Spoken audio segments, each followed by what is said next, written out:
so I was playing a little riff, like a G blues riff. So I've got the 3rd fret right here is the G note, the root, and I was just playing a little riff like...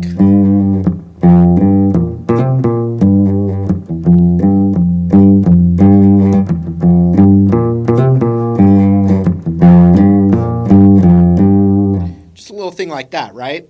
So then you'd have this classic blues run, or the pentatonic extension, the ring finger right there on the root.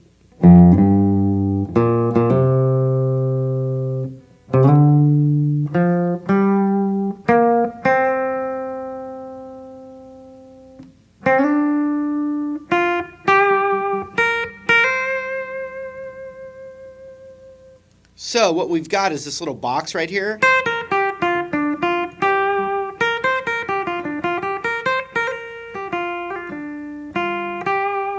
But we have what's most often referred to as the BB box right above it. So I'm just showing you how I'm thinking of it. And I'm always targeting my roots because I'm kind of playing my melodies. Even if I'm not playing the root, the way I visualize the neck and everything, I see the root, G, and I know what I can do all around it.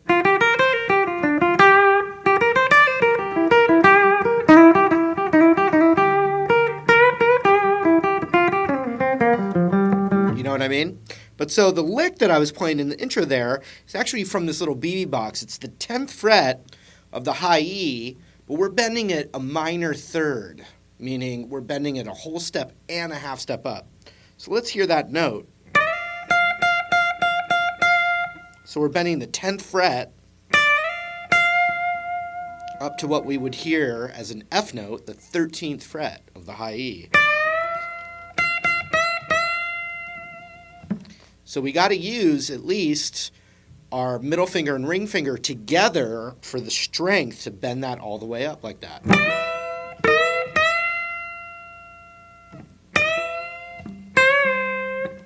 So still with my ring finger as the fretted finger, the fretted note, I'm doing that minor 3rd bend, but then with that same little finger position, my ring finger goes down a whole step, which is now the 8th fret of the high E, and I bend that, but that's more of like a half step bend.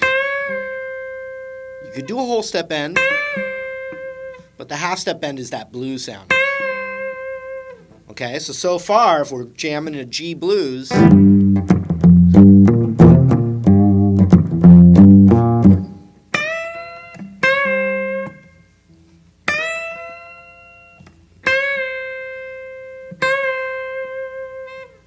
all with that ring finger and middle finger kind of glued together.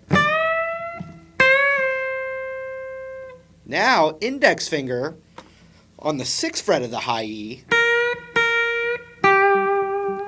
And notice I'm doing that sassy bend again. Listen to that and try and do it.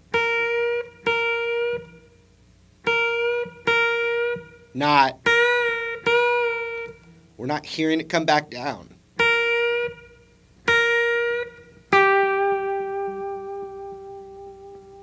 Ring finger on the root right there, which is the 8th fret of the B string. Okay, so far we have 10th fret of the high E, 8th, and then 6th with the sassy bend twice.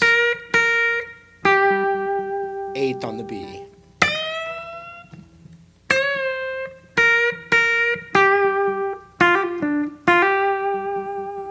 I just wanted to throw another one of those hammer-on pull-offs so you get comfortable with that again. And we're doing this. So that index finger's right there on the 6th fret of the B, hammering on, pulling off. And then middle finger to the 7th fret of the G right there. And then back to a hammer-on from the 6th to the 8 on the B.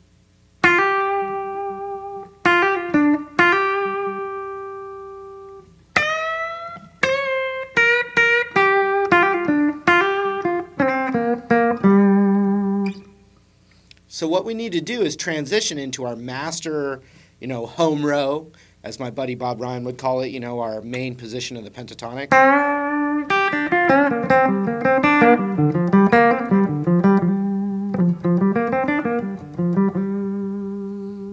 So how do we do that? Well, index fingers right here from the... So here's a weird finger transition, but you want to get comfortable with it. It would be the 6th fret of the B, ring finger on the 7th fret of the G. See, they're only a half step apart, but I'm using these specific fingers, setting my ring finger up to slide down into the home row.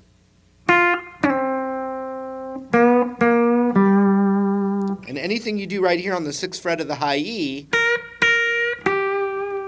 is the exact same thing on the 3rd fret of the G, and then to the 5th fret of the D right there.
All right, hope that helped. Good luck, and we'll see you in the next one.